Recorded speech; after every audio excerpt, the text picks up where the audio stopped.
ನಮ್ಮ ಜೊತೆ ಕಾಂಗ್ರೆಸ್ನ ಹಿರಿಯ ನಾಯಕರು ಮತ್ತು ಸಚಿವರಾಗಿರ್ತಕ್ಕಂಥ ಸತೀಶ್ ಲಾ ಜಾರಕಿಹೊಳಿ ಇದ್ದಾರೆ. ಸರ್, ಒಂದು ಸ್ಫೋಟಕ ಮಾಹಿತಿ ಹೊರಬಿದ್ದಿರ್ತಕ್ಕಂಥ 60ರಿಂದ 80 ಶಾಸಕರನ್ನ ಆಪರೇಷನ್ ಕಮಲಕ್ಕೆ ಪ್ರಯತ್ನ ನಡೆದಿದೆಯಾ? ನಿನ್ನೆ ಮುಖ್ಯಮಂತ್ರಿಗಳು ಕೂಡ ಎಲ್ಲ ಒಂದು ಕಡೆ ದೇವೇಗೌಡರು ಮತ್ತು ಎಚ್ ಡಿ ಕುಮಾರಸ್ವಾಮಿ ಅವರು ಅಮಿತ್ ಶಾ ಮತ್ತು ಮೋದಿ ಅವರಿಗೆ ಪ್ರಾಮಿಸ್ ಮಾಡಿದ್ದಾರೆ ಅಂತ ಹೇಳ್ತಾರೆ. ಇದು ನಿಜನಾ? ಅಲ್ಲ, ಅದು ಯಾವ ಕಾಲಕ್ಕೂ ಅದನ್ನ ಊಹಿಸ್ಲಿಕ್ಕೆ ಆಗೋಲ್ಲ. ಸೊ ಆ ರೀತಿ ಯಾವುದೇ ನಮ್ಮ ಪಕ್ಷದಲ್ಲಿ ನಡೀತಲ್ಲ, ಮತ್ತು ನಮ್ಮ ಮಾಹಿತಿನೂ ಇಲ್ಲ. ಇದ್ರೆ ಗೊತ್ತೇ ಆಗ್ತದೆ, ಅದೇನೋ ಒಬ್ರು ಇಬ್ಬರು ಅಲ್ಲಲ್ಲ, ಅದು ಒಬ್ರು ಇಬ್ಬರು ಮಾಡಿದ್ರಲ್ಲ, 60 ಜನ ಹೋಗೋದು ಅದು ಸುಲಭ ಅಲ್ಲ. ಸೊ ಅಂಥ ಯಾವುದೇ ಚಟುವಟಿಕೆ ಅಥವಾ ಚರ್ಚೆ ನಮ್ಮ ಪಕ್ಷದಲ್ಲಿ ಇಲ್ಲವೇ ಇಲ್ಲ. ಸರ್, ಇವತ್ತು ಡಿ ಕೆ ಶಿವಕುಮಾರ್ ಈ ಮಾತನ್ನು ಹೇಳಿದ್ದಾರೆ, ಪ್ರಯತ್ನವನ್ನು ಮಾಡ್ತಿದ್ದಾರೆ, ಆದರೆ ಅವರಿಂದ ಯಾವುದೇ ರೀತಿ ಸಾಧ್ಯ ಇಲ್ಲ. ಸುಮಾರು ಸಲ ಹೇಳ್ಯಾರ ಡಿ ಕೆ ಶಿವಕುಮಾರ್, ಸುಮಾರು ಸಲ ಹೇಳಿ, ನಾವು ಸುಮಾರು ಸಾರಿ ಹೇಳಿದ್ದೀವಿ, ಈ ಥರ ಪ್ರಯತ್ನ ಇದೆ ಅಂತ ಹೇಳಿದ್ದೀವಿ. ಅವರು ಪದೇ ಪದೇ ಹೇಳಿದ್ದಾರೆ. ಸೊ ಅದು ನಡೀತಾನೆ ಇದೆ, ಅದು ಇದ್ದೇ ಇರೋದು. ರಾಜಕೀಯ ಅಂದಮೇಲೆ ಹಗ್ಗ ಜಗ್ಗಾಟ ಇದ್ದೇ ಇರೋದು, ಅದೇ ಪ್ರಶ್ನೆ ಇಲ್ಲ. ಸರ್, ಸತೀಶ್ ಜಾರಕಿಹೊಳಿ ರಾಜ್ಯ ಕಾಂಗ್ರೆಸ್ನ ಅಧ್ಯಕ್ಷರಾಗ್ತಾರೆ ಅಂತೇಳಿ ಈಗಷ್ಟೇ ಚರ್ಚೆ ಆರಂಭ ಆಗಿರ್ತಕ್ಕಂಥದ್ದು. ಮುಖ್ಯಮಂತ್ರಿ ಪಾಳ್ಯದಿಂದ ಸತೀಶ್ ಜಾರಕಿಹೊಳಿ ಮಾಡಿದರೆ ಎಲ್ಲ ಒಂದು ಕಡೆ ಒಂದು ಸಮುದಾಯಕ್ಕೆ ಮೆಸೇಜ್ ಕೊಟ್ಟಂತಾಗುತ್ತೆ. ಸತೀಶ್ ಜಾರಕಿಹೊಳಿ ಅಂತ ಕೊಡೋದ್ರಿಂದ ರಾಜ್ಯದಲ್ಲಿ ಸಂಘಟನೆ ಮಾಡೋಕ್ಕೆ ಕೂಡ ಅನುಕೂಲ ಆಗುತ್ತೆ ಎಂಬ ಚರ್ಚೆ ಆಗ್ತಿರುವಂಥದ್ದು. ನೀವು ಒಂದು ವೇಳೆ ಅಂಥ ತೀರ್ಮಾನ ತೆಗೆದುಕೊಂಡ್ರೆ ತಾವು ಸಿದ್ಧರಾಗಿದ್ದೀರಾ? ಇಲ್ಲ, ನಾವು ಸಿದ್ಧರಾಗೋ ಪ್ರಶ್ನೆ ಇಲ್ಲ. ಅಂಥ ಪರಿಸ್ಥಿತಿ ಕೂಡ ಉದ್ಭವ ಆಗೋಲ್ಲ. ಸಿದ್ದರಾಮಯ್ಯ ಅವರೇ ಇರ್ತಾರೆ, ಅವರೇ ಮುಂದುವರಿತಾರೆ. ಸೊ ಸಿದ್ದರಾಮಯ್ಯ ಜಾಗದಾಗ ಬೇರೆಯವ್ರು ಮಾಡೋದು ಚರ್ಚೆ ಕೂಡ ಅನಾವಶ್ಯಕ. ಸೊ ಅವರೇ ಇರ್ತಾರೆ, ಅಂಥದ್ದೇನು ಬದಲಾವಣೆ ಮಾಡುವಂಥ ಸನ್ನಿವೇಶ ಇಲ್ಲವೇ ಇಲ್ಲ. ನಾನು ಕೇಳಿದ್ದು ಸರ್, ಪ್ರದೇಶ ಕಾಂಗ್ರೆಸ್ ಸಮಿತಿ ರಾಜ್ಯ ಅಧ್ಯಕ್ಷ ಹುದ್ದೆ ಸರ್. ಅಧ್ಯಕ್ಷ ಹುದ್ದೆ ನೋಡೋಣ, ಅದು ಇನ್ನೂ ಇಲ್ಲ, ಚರ್ಚೆ ಬಂದಿಲ್ಲ. ಯಾಕೆ ಚರ್ಚೆ ಮಾಡಬೇಕಾಗ್ತೈತೆ, ಅದು ಸುಲಭದ ಕೆಲಸ ಏನಲ್ಲ ಅಧ್ಯಕ್ಷ ಹುದ್ದೆ. ಸೊ ಅದು ಬಂದಾಗ, ಚರ್ಚೆ ಬಂದಾಗ ಎಲ್ಲರೂ ಚರ್ಚೆ ಮಾಡಬೇಕಾಗ್ತೈತಿ.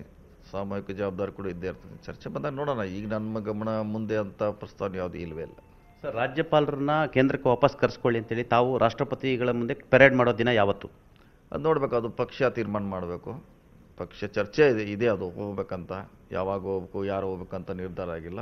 ಸೊ ಅದು ಪಕ್ಷ ಅಧ್ಯಕ್ಷ ನಿರ್ಧಾರ ಮಾಡ್ತಾರೆ. ಸರ್, ಪ್ರಾಸಿಕ್ಯೂಷನ್ ಪಾಲಿಟಿಕ್ಸು ಎಲ್ಲ ಒಂದು ಕಡೆ ಇದೀಗ ಕುಮಾರಸ್ವಾಮಿ ವಿರುದ್ಧ ಆರೋಪ ಮಾಡಿರ್ತಕ್ಕಂಥ ಅವರು ಮುಖ್ಯಮಂತ್ರಿ ಆದಂಥವ್ರು ನಂದೇ ಸೈನ್ ನಕಲಿ ಅಂತ ಹೇಳ್ತಿದ್ದಾರೆ. ಇದು ಈ ರೀತಿ ಆಗ್ಲಿಕ್ಕೆ ಸಾಧ್ಯನಾ ಸರ್? ಎಲ್ಲಾದರೂ ನೋಡ್ಬೇಕು. ಅದು ಇನ್ನು ಅದನ್ನು ಕೂಡ ಮತ್ತೆ ಇದೇ ಸಮಸ್ಯೆ. ಇನ್ನು ಮತ್ತೆ ಎನ್ಕ್ವೈರಿ ಆಗ್ಬೇಕು, ಅದಕ್ಕೊಂದು ಹೆಂಗೆ ಮೂಡ ಆಗ್ತದೆ ಎನ್ಕ್ವೈರಿ, ಅದು ಒಂದು ಎನ್ಕ್ವೈರಿ ಆಗ್ಬೇಕು. ಇನ್ನು ಅದು ಹಂಗೆ ಪ್ರೊಸೆಸ್ ಇದ್ದೇ ಇರೋದು ಅದು ರಾಜಕೀಯದ್ರೆ. ಅಂದರೆ ಟೈಮ್ ಬೈ ಮಾಡಲಿಕ್ಕೆ ಇದೊಂದು ಸ್ಟ್ರಾಟಜಿ ಮಾಡಿದ್ರಾ? ಇರ್ಬೋದು, ಹೇಳಲಿಕ್ಕಾಗೋಲ್ಲ. ಅದು ಇನ್ನು ಆ ಫೈಲ್ ಬಗ್ಗೆ ಕೂಡ ಚರ್ಚೆ ಆಗಬೇಕು. ಯಾಕಂದರೆ ಒಬ್ಬರು ಮುಖ್ಯಮಂತ್ರಿ ಸೈನ್ ನಕಲಿಯಾಗಿ ಮುಂದಿಷ್ಟೆಲ್ಲ ದೊಡ್ಡ ಪ್ರೊಸೆಸ್ ಆಗ್ತೈತೆ. ಅದು ಚೀಫ್ ಸೆಕ್ರೆಟರಿ ಇರ್ತಾರೆ, ಸೆಕ್ರೆಟರಿಗಳು ಇರ್ತಾರೆ. ಸೊ ಅದನ್ನ ಗಂಭೀರವಾಗಿ ಪರಿಗಣಿಸ್ಬೇಕಾಗುತ್ತೆ. ಯಾಕಂದ್ರೆ ನನ್ನ ನಕಲಿ ಸೈ ಅಂತ ಹೇಳಿದ್ರೆ ನಾಳೆ ಯಾರು ಏನಾದ್ರು ಮಾಡೋದು ಇಂಥ ದೊಡ್ಡ ಜವಾಬ್ದಾರಿ. ಸೊ ಅದೊಂದು ಎನ್ಕ್ವೈರಿ ಆಗೋದು ಭಾಳ ಅವಶ್ಯಕತೆ. ಯಾಕಂದರೆ ಗಂಭೀರ ಆರೋಪ ಮಾಡಿದ್ದಾರೆ ಅವ್ರು, ನನ್ನ ಸೈ ಅಲ್ಲ ಅಂತ. ಸೊ ಅದೊಂದು ಭಾಳ ಉನ್ನತ ಮಟ್ಟದಲ್ಲಿ ತನಿಖೆ ಆಗಬೇಕು. ಕಾಂಟ್ರಾಕ್ಟ್ಗಳು ಇತ್ತೀಚೆಗೆ ಚರ್ಚೆಯನ್ನು ಮಾಡ್ತಿರುವಂಥದ್ದು, ಸರ್ಕಾರ ಹಳೆ ಬಿಲ್ಗಳನ್ನು ಕೊಡ್ತಾ ಇಲ್ಲ ಅಂತೇಳಿ, ನೀವು ಗ್ಯಾರಂಟಿದು ಸಮಸ್ಯೆಗಳು ಇರ್ತಕ್ಕಂಥ ಹಣ ಕೊಡಲಿಕ್ಕೆ ಆಗ್ತಿಲ್ಲ ಅಂತ ಹೇಳ್ತಿರೋಂಥ ಅಂಥದ್ದು, ಮತ್ತು ಕಾಮಗಾರಿಗಳಿಗೆ ಹೊರತ ಬಿಟ್ಟಿರ್ತಕ್ಕಂಥ ಅನುದಾನ ಕೊರತೆ ಆಗ್ತಿರ್ತಕ್ಕಂಥ. ಬಹುಶಃ ಇದು ಮುಂದಿನ ದಿನಗಳಲ್ಲಿ ಕೆಲವು ರಾಜ್ಯಗಳಲ್ಲಿ ಕಾಂಟ್ರಾಕ್ಟ್ಗಳು ನೀವು ಟೆಂಡರ್ ಮಾಡಿ ಕರೆದ್ರೂ ಕೂಡ ಹೋಗ್ತಾ ಇಲ್ಲ. ಯಾಕಂದರೆ ಎಲ್ಲೋ ಹಣ ಬಿಡುಗಡೆ ಆಗಲ್ಲ ಅನ್ನೋ ಸ್ಥಿತಿ ನಿರ್ಮಾಣ ಆಗಿತ್ತು. ಆಂಧ್ರದಲ್ಲೂ ಕೂಡ ಆ ಥರ ಸ್ಥಿತಿ ನಿರ್ಮಾಣ ಆಗಿತ್ತು. ಕರ್ನಾಟಕದಲ್ಲೂ ಅಂಥದ್ದು ಪರಿಸ್ಥಿತಿ ಎದುರಾಗುತ್ತಾ? ಇಲ್ಲ, ನಮ್ಮ ಇಲಾಖೆಯಲ್ಲಿ ಅಂತ ಅದೆಲ್ಲ ಬೇರೆದು ನನಗೆ ಗೊತ್ತಿಲ್ಲ. ನನ್ನ ಇಲಾಖೆಯಲ್ಲಿ ಅಂತ ಆ ರೀತಿ ಯಾವುದೇ ಸಮಸ್ಯೆಗಳು ಉದ್ಭವ ಆಗಿಲ್ಲ.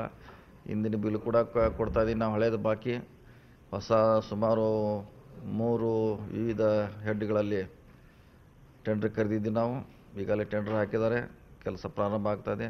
ನಮ್ಮಲ್ಲಿ ಅಂಥ ಸನ್ನಿವೇಶ ಇಲ್ಲವೇ ಇಲ್ಲ.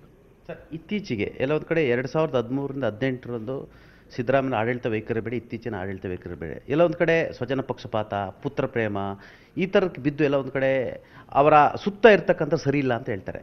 ಮೊದಲೆಲ್ಲ ಸತೀಶ್ ಜಾರಕಿಹೊಳಿ ಅಂತವರು ಬೇರೆ ಬೇರೆ ಎಲ್ಲ ಇದ್ದರು. ಈಗ ಇರ್ತಕ್ಕಂಥವ್ರು ಉಜೂರುಗಳಾಗಿರ್ತಕ್ಕಂಥ ತಮ್ಮ ಅನುಕೂಲಕ್ಕೆ ತಕ್ಕಂತೆ ಮುಖ್ಯಮಂತ್ರಿಗಳನ್ನೆಲ್ಲ ಒಂದು ಕಡೆ ಸರಿಯಾಗಿ ಕನ್ವಿನ್ಸ್ ಮಾಡೋಕ್ಕಾಗಿಲ್ಲ. ಇವೆಲ್ಲವೂ ಕೂಡ ಈ ಥರದ ಎಡವಟ್ಟುಗಳ ಕಾರಣ ಅಂತಾರೆ. ಇಲ್ಲ, ಆ ಥರ ನನಗೇನು ಕಂಡು ಬಂದಿಲ್ಲ.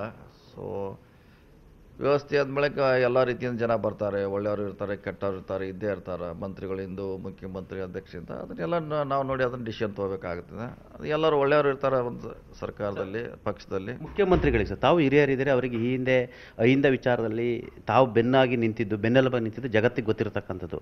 ಇಂಥ ಸಂದರ್ಭ ಎಲ್ಲ ಒಂದು ಕಡೆ ಹೊಗಳು ಭಟ್ರಿಂದ ದೂರ ಇರಿ ಅಂತೇಳಿ CMಗೆ ಏನಾದರೂ ಅಡ್ವೈಸ್ ಮಾಡ್ತೀರಾ? ಇಲ್ಲ, ನಾವು ಮಾಡುವಂಥ ಪ್ರಶ್ನೆ ಅವರು ಸಮರ್ಥರಿದ್ದಾರೆ. ನಾವು ಹೇಳೋಂಥ ಅವಶ್ಯಕತೆ ಇಲ್ಲ. ಅವರು ಯಾರು ಒಳ್ಳೆಯವರು ಕೆಟ್ಟರಿಂದ ಜಡ್ಜ್ ಮಾಡುವಂಥ ಶಕ್ತಿ ಅವ್ರಿಗಿದೆ.